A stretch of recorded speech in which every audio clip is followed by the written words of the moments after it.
Alright, so we're going to be working on a spider lasso pass. But it's not as easy as spider lasso. The problem with drilling sometimes is we get into this, okay, we're going to go spider lasso. So he gets his grips, he opens up his guard, and all of a sudden he opens it up, gets the lasso, boom, gets the spider, and then we work to here. The problem with this type of pass is that I've let him go from a closed guard to an open guard to the lasso to the spider, and then I start to get my escape. And that's not what we want to do. We want to start training the pass before it becomes an issue. So there's a couple of basic principles. First of which is, as soon as I feel like most people will go from open guard right to this spider position. They'll start to get this spider in. Once I feel, or the lasso, once they get into this position, I don't want to be on my knees. It is so difficult to escape, to pass, to get around this if I'm still on my knees. As soon as he locks this in, I'm now in trouble. And now he's going to start manipulating and kind of getting, he can sweep, there's submissions from here, this is bad. So as soon as I feel the legs open up and he starts to position, I need to start working on standing up and creating my space. This is going to make it more difficult for them to actually get those spiders in this lasso position. So from here, he's going to go right to a spider position. He's not just get that right in. This is typically what happens first when it comes in. To prevent the lasso, from here, I kind of have some movement, but to start preventing the lasso, most people will start to grip and start to create this. If you get this here, you're probably still going to get lassoed. He's going to create this pressure, kick out, get in, and still get this shallow lasso, even if I have this grip. So I want you to do kind of what's on the opposite side of things. As soon as they start here, you feel the push-pull, you feel the pressure in your elbow, you know they're going to start to go for this lasso, you feel that leg kick out. I want you to back up and I want you to extend your arm, just like this. I know this seems awkward, it seems weird, because you can still reach in and get the lasso, but if you notice, I'm creating as much space. See how weak this lasso is?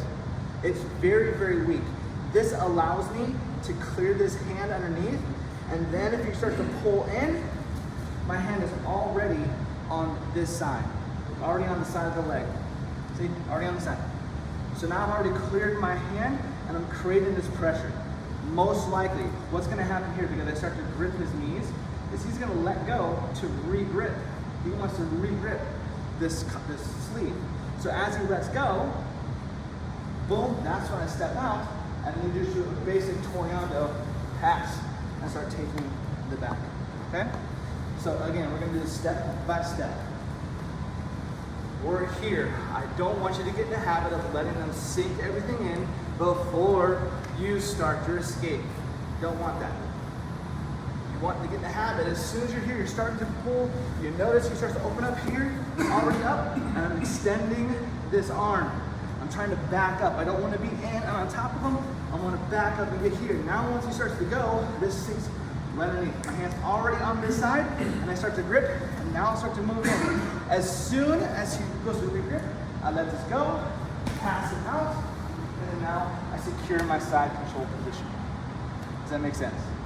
So the goal is that we never want to roll just like we're drilling worst case scenario, right? We'll get there. But start your pass, start your game in the transition. A lot of jiu-jitsu is movement. So as we're moving, as he's moving, I need to start my escape. I can't wait till it gets to the worst case scenario. Make sense? Let's do it. 1, 2, 3. This scenario, we want to train, Curtis and I were just having this conversation. We want to train in a manner that's, you kind of, good, better, best, or you kind of work, today we're working backwards. We're going to work in the best scenario, then what if they lock in, like now we're going to work on what if they lock in the lasso. And then we're going to work in what if they have the spider and the lasso completely locked in and you're stuck, right? And then we're going to work on how to escape that. So same concept here. He's just really lightning fast. He gets this. I go to step up and he gets this lasso in, right? And now this, he puts the spider in here, and now we're kind of in this fighting position. Remember, I never want to be in this position here. If they get this lasso and they get this spider and I'm kind of stuck, this is bad, right? This is where I really have no good escape from here. He's going to sweep me. He's going to put me in a submission. It's going to be bad. So I have to get to my feet, and I want you to always remember, get to your feet. When I have this hand here, he wants to have this totally pulled back, and he wants to have no ability for me to get this is worst case scenario. But remember, I've already anticipated it, so my back of my hand is kind of on his hamstring here. So what I'm gonna do is I'm actually gonna use my knee and kind of create pressure and kind of grab my own pants. I'm just kind of gripping my own boot pants here. And then what I'll do is I will then take my leg and I'll step over, and that will sometimes just get that completely away, right? If that happens, if he lets go, what do? Step away and throw, right? That's a good way to do it. So again, he gets this lasso. I'm on the way to step up, and he's locking it in. I can't get this around. He's not gonna lose his grip. I'm gonna step in, create pressure with my knee on his hamstring. Grip my pants, and then I'm gonna scoot over and step out. As soon as he loosens his grip, that's when I go for it. That's when I go for the escape. Make sense? Now, with the spider, if he's on the hip, this is an easy, just pass. If it's in here, nice and tight, and I can't do anything, same thing. I want you to create this pressure in. This gets that foot off that elbow here, and then I'll just release pressure down. I personally like to follow this and get this nice and tight, because then I can start tying up all of my arms and legs and all that fun stuff you can do from there. Does that make sense? So again, a little faster. I'm here, he sinks it in, boom. I start to step up, he gets this in, this is back here. I'm gonna reach in, put pressure with my knee, step out, here, wherever it is, pressure down, and start working on my control. Cool? All right, let's get to work. Worst case scenario.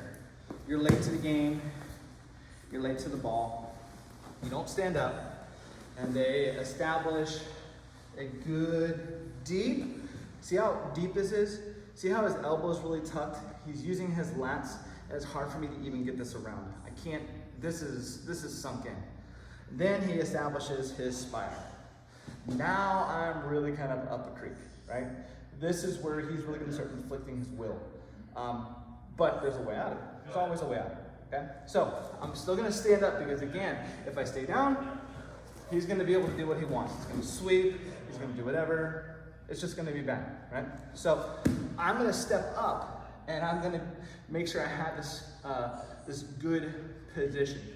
Now, I have to understand strong side and weak side. Which one's the weak side? The spider, right? The spider is the weak side. The strong side is the lasso. This is where he has most of his control.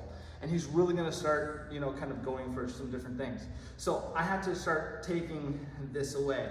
Because he has this lasso, he's really eliminating a lot of my ability to insert my hip and get this foot up. So I'm actually going to use my knee to release pressure off of my elbow.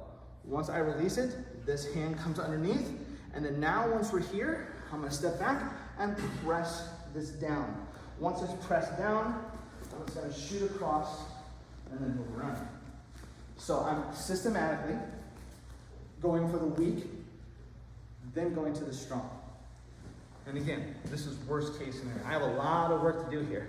Boom, it's sunk in.